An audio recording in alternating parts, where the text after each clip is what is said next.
Soy Diana Luz Vázquez, promotora de Ley Sabina para sancionar a deudores alimentarios y activista en favor de las mamás y de las infancias. La historia de Diana Luz Vázquez se parece a la de más de 4 millones de madres autónomas en México. El padre de su hija Sabina huyó para evadir cualquier responsabilidad. De esa experiencia nació la Ley Sabina, una iniciativa que ha logrado avances importantes como visibilizar a los deudores alimentarios. Pero todavía hay pendientes importantes como el Registro Nacional de Deudores Alimentarios público. ¿Hasta cuándo dejar de pagar la pensión seguirá siendo una falta sin consecuencias en México?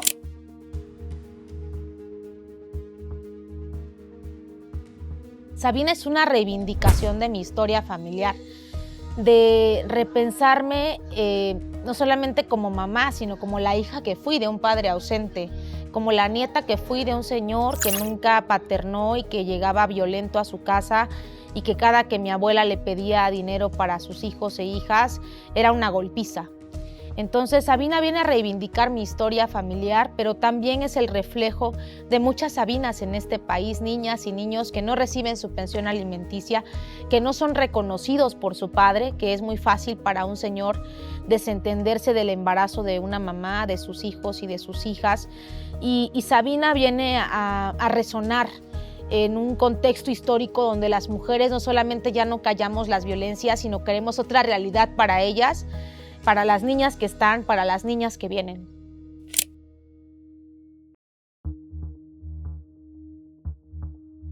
El movimiento de las mamás surgió en 2021 en Oaxaca, con una necesidad de exhibir a estos deudores alimentarios, de saber que no era el único caso el mío, que había muchas más compañeras, madres, que aún sin conociéndonos en el estado de Oaxaca, donde surge esta lucha, teníamos coincidencias y que sabíamos que no era normal que nosotras sintiéramos pena y vergüenza de ser mamás y de que se nos cuestione nuestra maternidad por haber elegido mal, por no darnos cuenta desde el inicio que ese señor nos iba a abandonar y una serie de ideas y de violencias que hemos normalizado. Entonces, realmente nunca surgió el movimiento con la sola idea de pensar inicialmente en vamos a hacer una ley, ¿no? Sino quisimos primero sanar en un modo catártico y decir estos señores deben la pensión y mujeres que los conozcan no se relacionen con ellos, no tengan más hijos con ellos porque no cumplen, porque no pagan.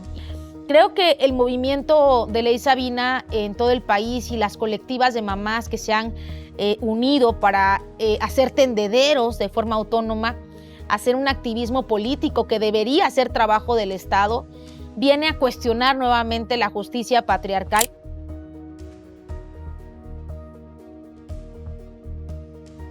La Ley Sabina es un conjunto de reformas legislativas que tienen como punto principal hacer más equitativa la ley en la impartición de justicia, proponiendo reformas, por ejemplo, que las pruebas de ADN, que normalmente les cuestan a las mamás o nos cuestan a nosotras comprobar que el señor es el papá, cuando hacemos juicios de reconocimiento de paternidad, nosotras tenemos que pagar esta prueba y cuesta entre 20,000, 30,000 pesos, dependiendo del estado, ni siquiera hay un parámetro.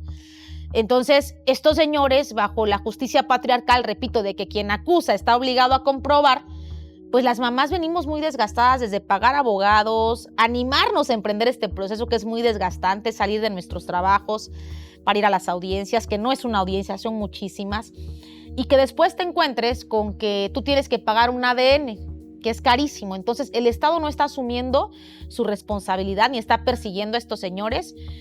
Como te repito, sigue habiendo una balanza muy desigual. Entonces, ¿qué propone Ley Sabina?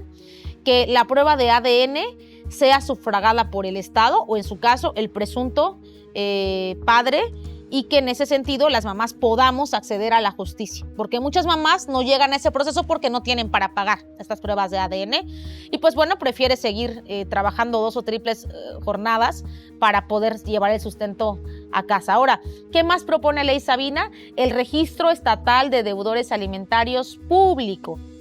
Entonces, eso no está pasando, salvo en estas 3 entidades, Coahuila, Ciudad de México y Oaxaca. Todos los demás están ocultos y en muchos ni siquiera hay. Por otro lado, también estamos buscando que cuando haya un antecedente de pensión alimenticia, no se les dé el cambio de guarda y custodia a los padres. Porque ¿qué es lo que hace un deudor alimentario? Cuando se le demanda la pensión, inmediatamente interponen un cambio de guarda y custodia y ahí ya tu litigio se lleva otros 2, 3 años y se atora. ¿Cómo le pueden dar entrada a un cambio de guarda y custodia a un deudor alimentario? Resolvamos primero pensión alimenticia y entonces vemos si hay condiciones para un cambio de guarda y custodia. Son estrategias legales que les funcionan muy bien para parar los juicios, para frenarlos y sobre todo para ganar tiempo y no pagar la pensión.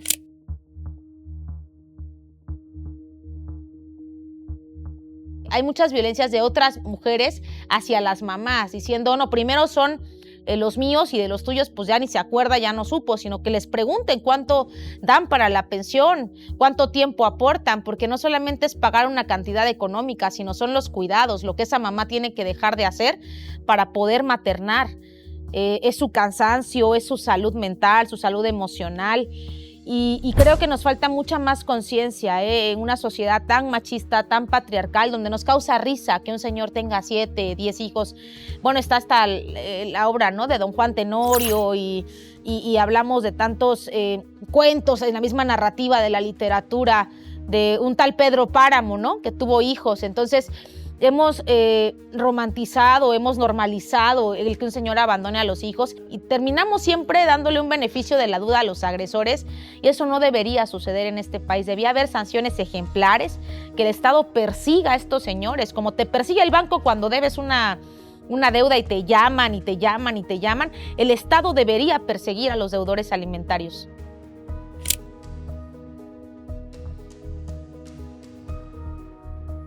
El Poder Judicial no rinde cuentas.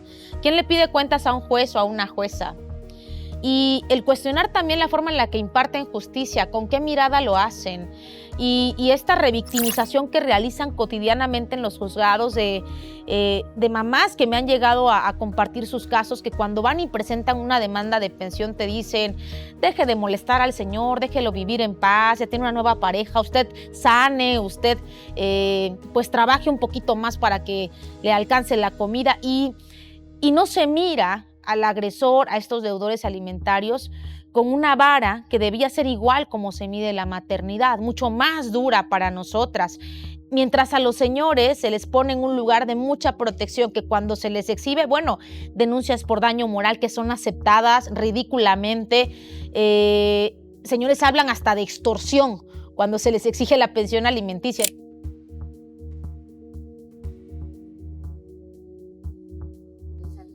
Hay muchísimos deudores alimentarios en el poder, muchísimos. Secretarios de Estado, directores, funcionarios, concejales, presidentes municipales. El alcalde de Escárcega se acaba de hacer la prueba de ADN después de casi 3 años de insistencia de la colectiva. Prueba de ADN, imagínate, un presidente municipal. Y como este caso, muchísimos más. Entonces, ¿qué es lo que pasa? ¿Por qué hay una resistencia? Pues porque el patriarcado está vigente en quienes toman decisiones, en los compañeros, ¿no?, de diputados, senadores y, como dice el argot popular, chinto tapa chinto y chinto a su compañero, y así se van encubriendo. El secretario general de gobierno de Tlaxcala también es un señor que no pagaba la pensión alimenticia y que hoy la paga en especie. ¿Qué quiere decir eso? No da dinero a la mamá, cubre colegiaturas y gastos de salud y ya. No paterna y le es permitido por la justicia de ese estado. Y ocupa un cargo público después de la gobernadora, es el señor, el secretario general de gobierno de Tlaxcala. Entonces, así como estos señores que menciono, hay muchos más. Ese es el problema.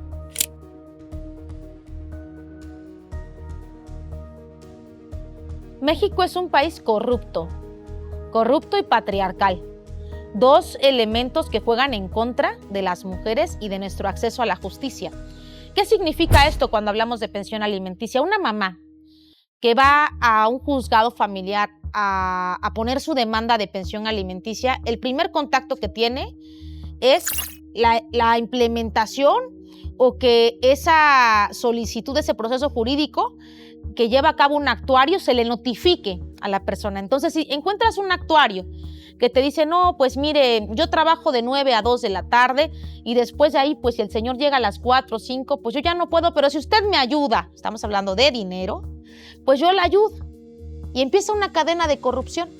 Las mamás, de entrada, pues, si lo que están pidiendo es una pensión alimenticia, difícilmente van a poder estar prestándose y avalando la corrupción con estos moches o mordidas. ¿Qué sí hacen los señores? Ten 200 pesos actuario, nunca me encontraste, ven aquí por tu lana cada quincena, cada mes, y así nos las llevamos.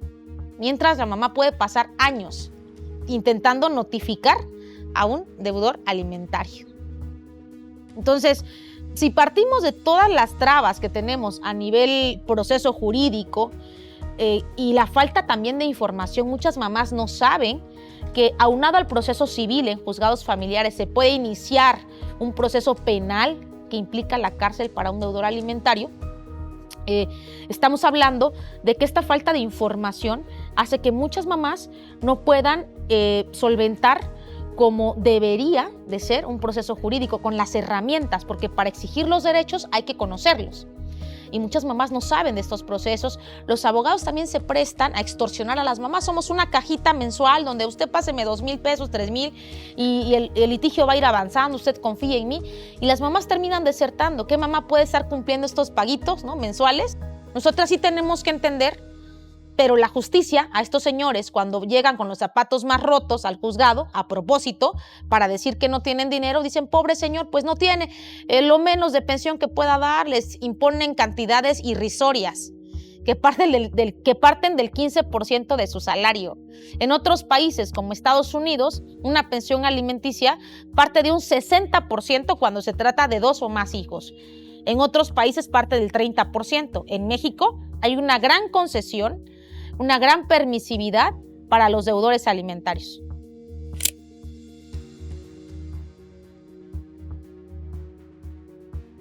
Solamente hay 3 estados en el país, que es Coahuila, Ciudad de México y Oaxaca, que han cumplido con el mandato constitucional del 2023 en el Senado, que ordena la creación de registros de deudores alimentarios públicos. ¿Qué quiere decir esto? Que no debe haber ninguna clave CURP, ninguna clave de acceso, ningún tipo de impedimento que haga que no sea visible el registro con nombre y apellido de las personas deudoras, en su mayoría hombres, que deben la pensión alimenticia. ¿Qué está pasando? Que hay una gran simulación de ley Sabina.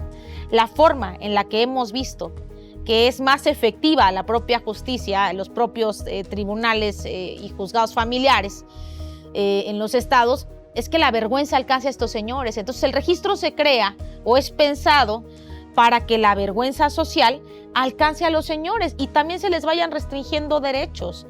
Pero si esto no está pasando, hablamos de una gran simulación y una narrativa discursiva implementada desde el gobierno y las políticas públicas para decir, estamos haciendo algo, ¿no?, a favor de las mamás o de los niños y niñas para que reciban su pensión, pero eso es mentira.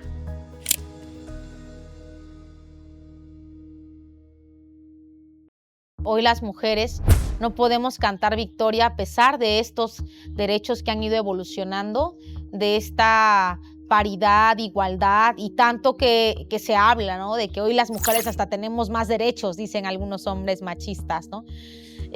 Lo cierto es que nos descuidamos un minuto y ya están legislando en contra de nosotras. Nos descuidamos un minuto y estos señores se organizan con nuevas formas de violentar, pero ahora asumiendo un papel de víctimas que no les corresponde. Lo hemos dicho puntual y muy claro, en un proceso de pensión alimenticia no puede haber 2 víctimas. Cuando nos ven unidas, cuando nos ven juntas, cuando nos ven luchando y que vamos a las instituciones y que buscamos a las personas tomadoras de decisiones, sí hay cierto freno con estos señores y sobre todo que los medios de comunicación nos ayudan a difundir a estos señores que no pagan la pensión y que esta labor pues es muy titánica y que vale mucho la pena que las mamás también busquen medios de comunicación en sus entidades, en sus municipios para visibilizar a estos señores y señalar y que cualquier acto de agresión son los principales sospechosos.